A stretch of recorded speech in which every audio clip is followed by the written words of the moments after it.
Iyi nkuru tuyitangire kuri The First ntabwo watugaya witwa Benita uruhisho. Reka ndutinde ku bwiza bwe cyane kugenwa n'ijisho ry'ureba. None se buburanga yahebuje abandi bari bose aho nibugiye gukurira akarambare wahoze ari nyakwaambasador Gasana ho zagaruriye u Rwanda iyo ngiyo ngo ni muri Zaroni nyamara ngo arema kako ka espionage. Reka da abandi bahora badacira u Rwanda karutega nka Human Rights Watch yituzi irebesha u Rwanda ijisho rimwe gusa iry'ibumoso ikabona iby'inenga gusa yo ijya kure ikaduha amakuru ko atari ivu ikatubwira ko ibirego byose uyu mugabo ashinjwa ngo byadodewe Nyarugenge bigaterurwa bigaterekwa mu rukiko rw'i New York. Arewe mugira ivuzi mwabantu mwe. Ubwo rero ngo twemere ko leta y'u Rwanda yapanze neza diri yose neza nka kumwe kwa Rusesabagina byagenze ndagira ne ubanza UN hakora migasha gusa haki ya Mungu niko mbabazi nk'aya makuru aryana mu matwi ya leta yacu yishinjwa n'isi yose yewe no mu Burundi mwe muyabone ibizi biti mute nako ibyo ntibitureba mufite ibyo mupfa n'u Rwanda twe tutazi. Umva notsia reka dutera gatebe tumenye imigozi igiye kuboha Gasana Erixson nyamara Benita kaze Benita ubanza narenze koko gara to meet Benita uruhisho head of partnerships and public relations at Center Foundations. Uyu muzungukazi ambasador Arinati atinyuzwe no guhura na Benita uruhisho umukuru ufatanye ndetse n'imibane muri Center Foundation. Nzita we ihangane wumve naka kantu neza. The work and impact created by this foundation through promoting and preserving sexual reproductive health, right of women and girls, advocacy, research, professional development, among others, are commendable. Ati hakazinura iby'ifondasiyo binyuze mu guteza imbere no kurinda imibonano mpuzabitsina ndetse no kubyara uburenganzira bw'abagore n'abakobwa, ubuvugizi, ubushakashatsi ndetse n'ubunyamwuga ntibigeranwa. Nibyo ibyo wumvise nibyo wabyumvise ko yarashinzwe kurwanya hoterwa ikorerwa abagore no gusigasira uburenganzira bwabo. Ibyo ariko ntibyamuje kwisanga nawe yaguye mu kaga nkaka yisanga ari muri happiness n'uwari umutware we n'umuyobozi we nako ntibyamuje guherwaho mbese nyuma akaza gusanga happiness yarimo n'umuyobozi we burya ngo yarahoterwaga gendaga cyane nta kwirukanka. Uribuka inkuru ya Prince Kid uribuka ko yashinjwe gufata ku ngufu abamisi nyamara barabaga bateze bakaza kumureba bagasangira inzoga. Wibuke abamisi babarengije imyaka 18 ye kwa Prince Kid byaje kugenda gute byaje gukomera nyuma baramwigana batirekada yaradusindishije ndetse rimwe na rimwe yaradusambanyije tutabishaka atwizeza kuzatuzamura none turashaka kurenganurwa ku burenganzira bwacu nk'abakobwa. Ababizi ngo nyamara yazize guhita mu mugore utari we asizwa rugumi haryo ubundi ko atwerezwe i Kigali bitewa nihitiraga ntakoma rutenderi iyi nkuru ikamuvana mu bwisho. Iyo mu Amerika ndabona aho inkuru zidasobanye nako zisobanye zidusaba kubika amacupa tukubura inyandiko wa wundi ngo tubisobanure neza katwikomereze. None ahubwo ikibazo ni gute umugore ushinzwe kurwanya ihohoterwa rishingiye ku gitsina ari wahereho na ambasador. Iyi kibazo ni koko ubundi yarahohotewe nibyo kuko urukiko rwabyemeje kandi mu gihe ex ambassador atarajurira ubwo niko kuri kugeza ubu ngubu. Ntuzi ko se umugore wawe ubwawe yagushinja kumuhotera bakakutamo uwarumagarega umugore si umuntu uramwubahe nyabona. Uyu mugabo Andrutete yaragize ati umugore azambara akajipo kagufi nuramugushimye itakorye ukabivuga akuri coding byitwa asoti ufungwe bitise ni muryamana nyuma akagusaba kuma kimwe cyako cy'umutungo wawe ukanga urukiko ruzaguca umutungo wawe wose kandi rugusebye ku karubanda mu bandi kuko aya mategeko akorwa n'abago bagenzi bawe kandi ari ba defanda ngo abyinagaze bagenzi babo batagishaka cyangwa batakiri kumva ibintu kimwe nabo. Ati ntabwo uzabicika ndakubwiza ukuri. Ati kandi uramenye ntaye uyu mugore ibahokireka nibura niba hari umwe mwasezeranye naho ubundi azavuga ko amusindishe cyangwa amufatiranye n'imvune z'akazi wari umuyoboyemo uri supervisor wiwe nkaho utazi umunaniro yagize ukungana mbese haba yakoze ku buryo utabyumva. Uwo mugore azakoreka kumuha inzoga kumufatirana witwaje imbaraga umufiteho nk'umuyobozi we nyamara izo nzoga niho wazatse ubwo wazaga kumureba cagiye ukimubaza icyo mwakiriza igihe yicaraga. Ati kandi hazaba yaje kugusura atasinze ibivuga ko yakaba yumva neza icyo yaje gukora. Andrew Tate ati ibyo mu rukiko ntacyo bivuze kuko umugore ahora arengana kandi abagabo bahora bazi ibyo bakora. Ati igihe umugore yakurambe cyangwa se yatumwe nta kabuza uzagwa kabu. Ati gengesere iyo mpamvu nsoreje urunyamukuru amba niko notiya uraba ariko Andrew Tate natubise dore wanasanga nawe arimo bidefanda kubera ibikosa bye by'uburaya. Tumutuye indama arashaka iki ya no puja na kuwayihimbye ntitumuzi ntidukwe no kumugendera afungiye ibyaha nk'ibyo ngibyo kandi byavuga bya muri za Argentina ni Burayi hapana mu Banyarwanda. Nabagiye ku ruhande twikomereze inkuru yacu nyamukuru yatuzinduye. Umva uko Inyanza bongeza Ambasaderi Gasana yacuye miliyoni 5 z'amadolari aho nukuvuga miliyari 7 z'amanyarwanda. Uri kandi Tate hatwongorera ko iyo mwinyekiye cya kabiri cy'umutungo wawe bakwaka byose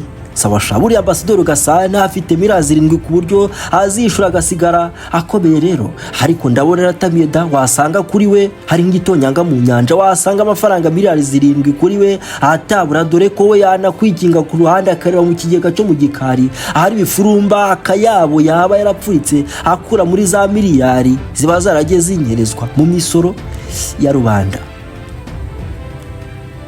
Umva neza uyu mutwe w'inkuru y'ikinyamakuru dukunda ko gihora kugiye kabone niyo cyaduye inkuru z'imiranzi cyo tuzi neza nuko tuzi ko kitubwira ku ngengabe yacu amakuru agezweho yo mu kizuri imbere hadasunusurutswe tuzuru na rubanda uru rwa giseseka. Uyu mutwe w'inkuru uragira uti Gasana Eugene wa Ambasaderi w'u Rwanda miliyoni yahamijwe icyaha cy'ihotera rishingiye ku gitsina. Umuhanga yarivugiye ati ubundi uzasanga igihe.com cyadarapye kandi yaroze muri systemi uzamenye ko zamwanze nako zamwakiye kandi bamukarabye neza. Ati kandi kwikurayo bizagorana nta kabuza. Ni mu nkuru y'amakuru kirinze kutubwira yanditse ahubwo giterwa kitubwira kiti abacamanza bo mu rukiko rw'Manhattan muri Leta Zunze Ubumwe z'Amerika kwa kane tariki 7 Gicurasi 2026 bemeje ko Eugene Gasana wo zari Ambasaderi w'u Rwanda miliyoni yakorewe hotera rishingiye ku gitsina umukobwa wamureze mu kirego cyatanzwe na 19 maze igihe kubw'impamvu tutabashije kumenya abatsinda amazina hohoteye gusa twe turamuzi kandi twamenye kare kuko ikinyamakuru The New Times cyamudara yitwa Benita Urisho kandi isura ye niyo udasenataye imeze mbye. Mu ifoto twasangijwe na Erinat Weiss nawe ufite titire y'ambasaderi. Urwandiko ruhamagaza Gasana rwanditswe ku itariki ya 14 Kamena 2019 yari yarezwe n'umukobwa wari ufite imyaka 21 ubw'icyaha cyakorwa imyaka cyo wapi imyaka yarayujuje. Uyu mukobwa yakoraga internship imenyereza mwuga muri ambasade y'u Rwanda igihe umugabo Gasana yarayikuriye. Niko The New Times ibigamba.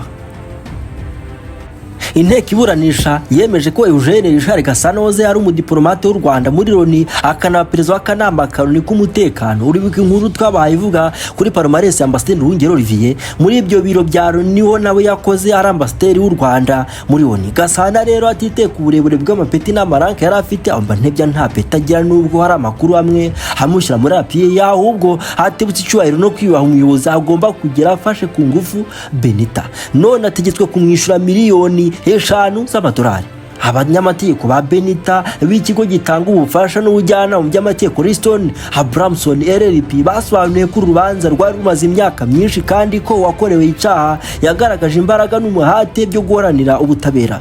Yavuga atese kandi hari umukiriya we bamuvuga nabi bati nubwo hari ingaruka nyinshi yagizweho n'ibikorwa byamukore Gasana kubanza ari gisimba ndakirane. Bavuze kandi ko usibye ingaruka zote rwakorewe uruhande rwa Gasana rwagerageje kwangiza isura ye no gutera ubwoba uhamya akanumvise nawe wakumvise Toroma iki kigabo cyateye Benita wacu Toroma hashya mungu ese turi kujyana neza akantu ku kandi sawa ntimunzike kandi nanjye oya ntabwo mbasiga dukomeze kujyana gatanu ku kandi akantu ku kandi ikirenge ku kindi inguni kuri buri nguni hose turahinjira nubwo imiryango yadukinguriwe katwikomereza. Ubundi ngo abantu bananiwe kugenzura munsi y'umukandara barangwa no gutera ubwoba gukangisha kwangiza isura yohotewe ndetse bakanamukangisha ibintu byinshi bitandukanye neza abazi urubanza rwereke se muhungu bari kujyana n'ijyana neza bari kwinyinyira mu nyuguti yahisemo gukoresha Erixson Abramson LLP yaragize ati nta mwanzuro wakura ingaruka yahuye nazo ariko uyu mwanzuro atanga ubutumwa bukomeye bugira buti n'abantu bakomeye bakurikiranwa aha reka tugende gake gake.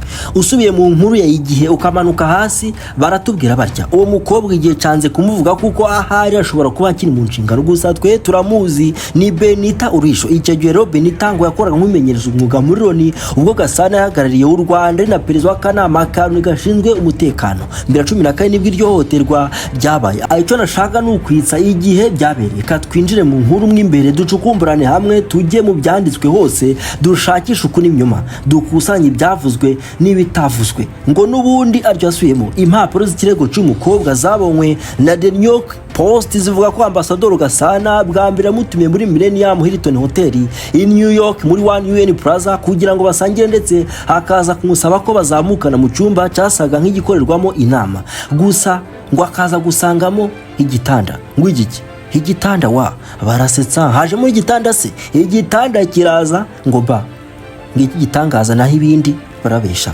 Ubwo niba twatangiranye urabyibuka noneho muri icyo cyumba Gasana ngo yafashe ku ngufu uyu mukobwa wari ufite ibiro 61 na kimwe byose, akantu k'ibiro niko karenze, gusa ngo ntiyigeze abimenyesha ubuyobozi kuko yari afite ubwoba bwinshi yumva ko Gasana ashobora kumugira nabi cyangwa agafata ibyemezo bibangamira umuryango we uri mu Rwanda.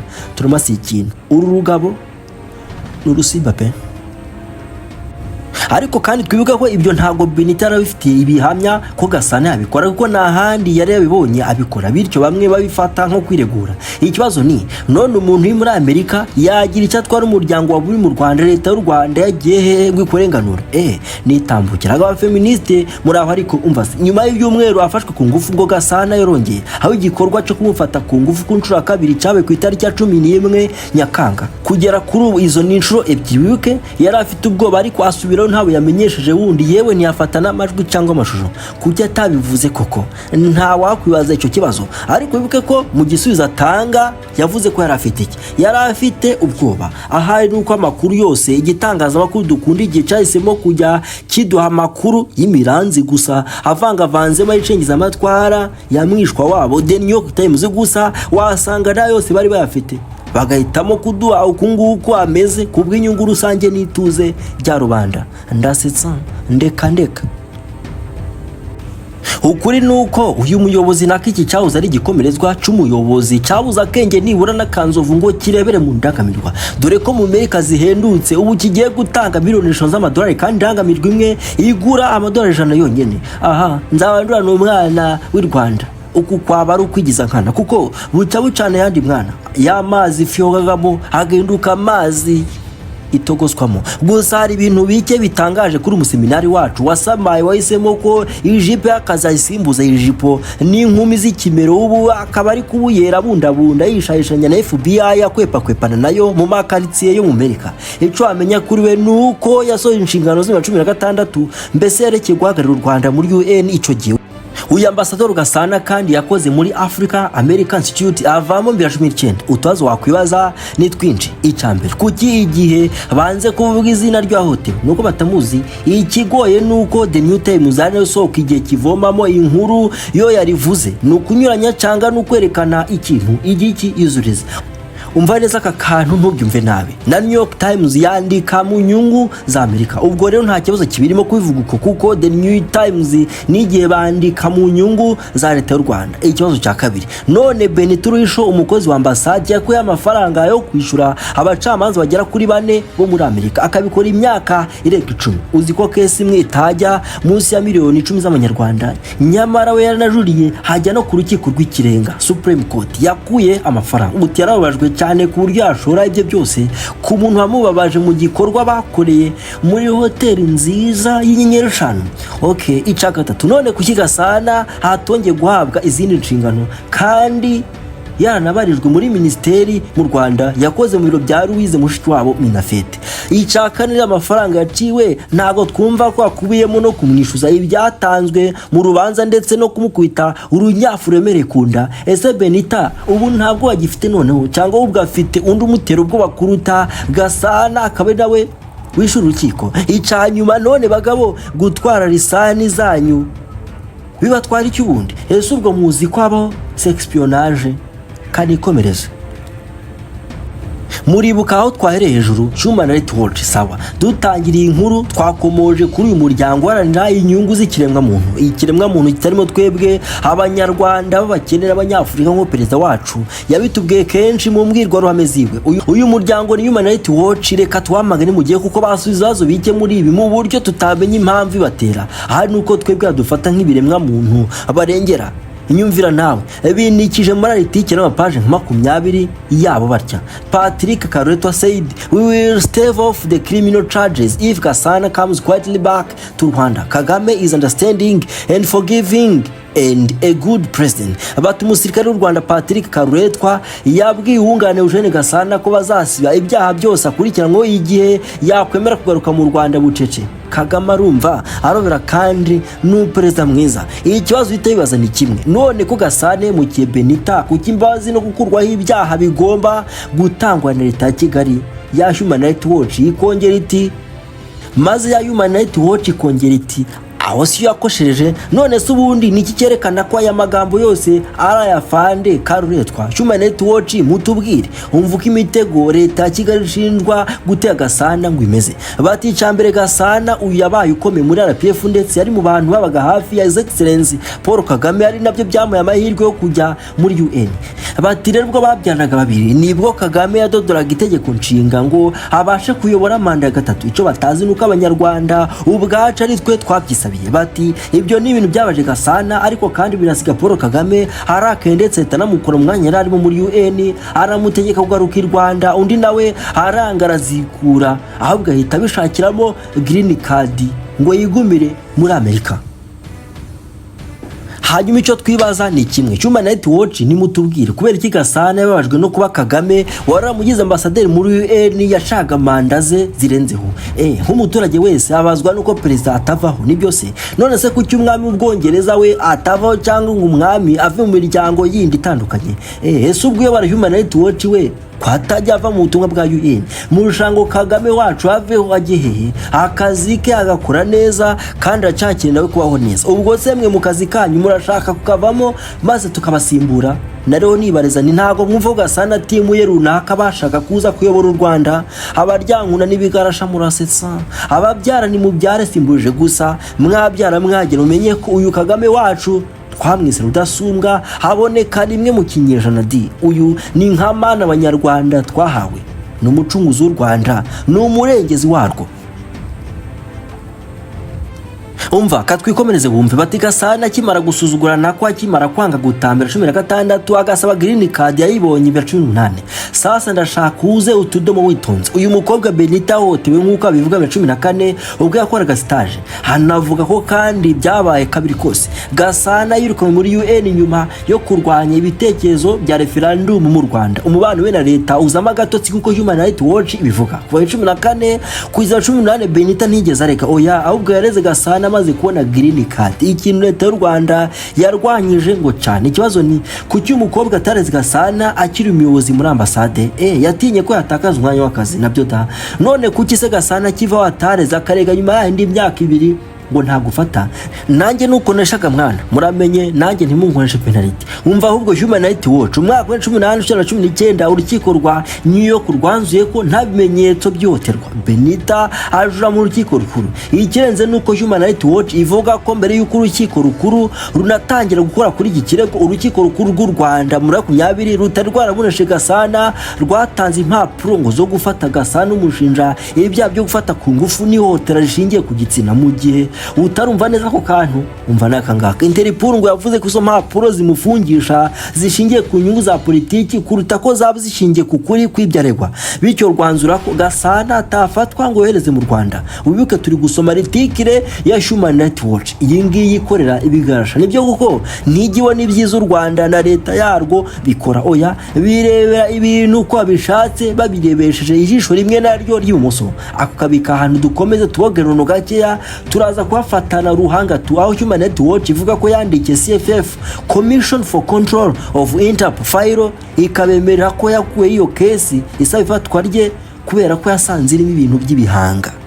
aha munsi no Human Rights Watch ivuga ko afande Karuretwa Patrick yaziyemo. Uyu nguyu ngo akabasoma bigana spy wa Kagame muri Amerika kuva 2023 ngo niwe rero winje muri kesi ya Benita sababoneka Gasana kumureka cyangwa kumubwira katambesa kumvikana leta ya Kigali ko ngibyo nabikora uko nguko ntacyo azaba ndetse hazetanagurwa ibyaha byose yarekwaga. Umunyamategeko wa Gasana umufashe kubona green card kitwa Michael J Wills avuga ko bahura na afande Karuretwa bahuriye mu musangiro yaratumeho n'inshuti ariko akaba ataraza afande Karuretwa ahubwo ko yahuriye nawe aho ngaho. Afande Karuretwa rero ngo yamubwiye ko Gasana ari umuntu mubi kandi ko ngo hagira ibintu by'imiziro n'imyakwati bad news. Yongeyeho ko ngo Gasana yakoze hotera muri Kongo. Human Rights Watch ivuga ko Joe Wills ngo abitangaje mu ibara yavuze ko His Excellency Kagame yamutumyeho afande Karuretwa ngo aterane Gasana. Aterwa Gasana yemeye gukorana na leta yavanwaho ibyarwa byose.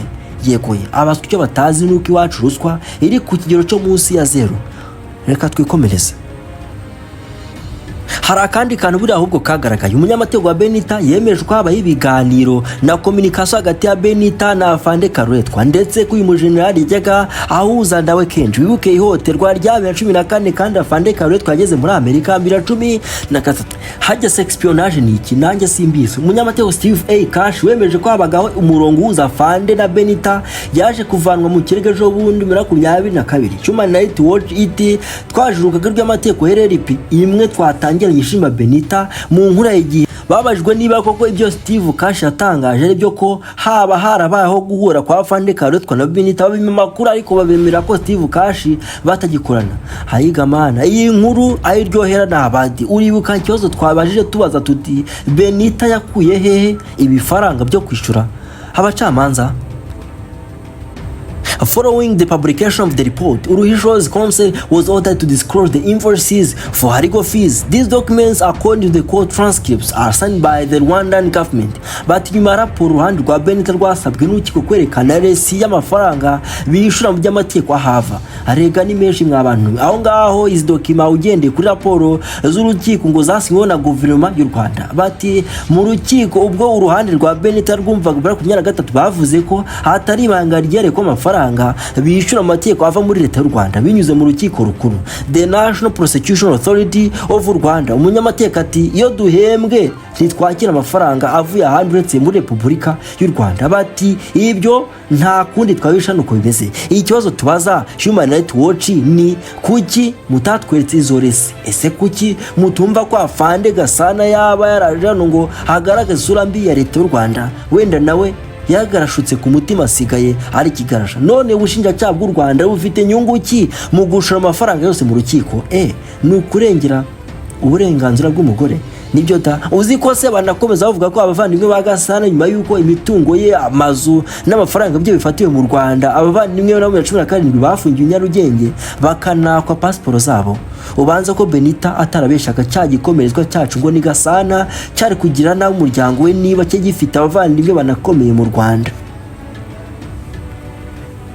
Dusoza umunyamategeko umunyamerika uhagarariye u Rwanda muri Amerika Paul Brutel yandikiye Africa American Institute kuri isi wacu avuga ko umukozi wacu Gasana yabarijwe muri forode na za guverinoma zitivuriza neza u Rwanda. Ni mibaro Human Rights Watch ngifitiye kopi. Yavuze kandi ko Gasana yabarijwe mu kugeza kunyereza no guhimba amajwi y'amatora mu bigo mpuzamahanga guverinoma itabizi. Icageza ngo nukugeza kwifasha abanyarwanda afite green card nganyuza amafaranga y'amadolari yaratanzwe n'iyuhi gituranye akabikora muri conditions ziteye inkeke cyane hanyuje muri systeme za banki ziri international extremely problematic circumstances. Turabaza Human Rights Watch ihakana ko ibyo aregwa na leta y'u Rwanda duti ubundi bwo murumva kubigerageza ubwabyo atari amakosa. Kuki mutumva ko igikomerezwa Gasana hari bamwe bakita igisambo? Leta y'u Rwanda Human Rights Watch ihakana ko nta bimenyetso igenderaho niyo yagenzuraga systeme Gasana yakoreshaga amakamera yaho yakoreraga ku buryo itabura evidences ibimenyetso.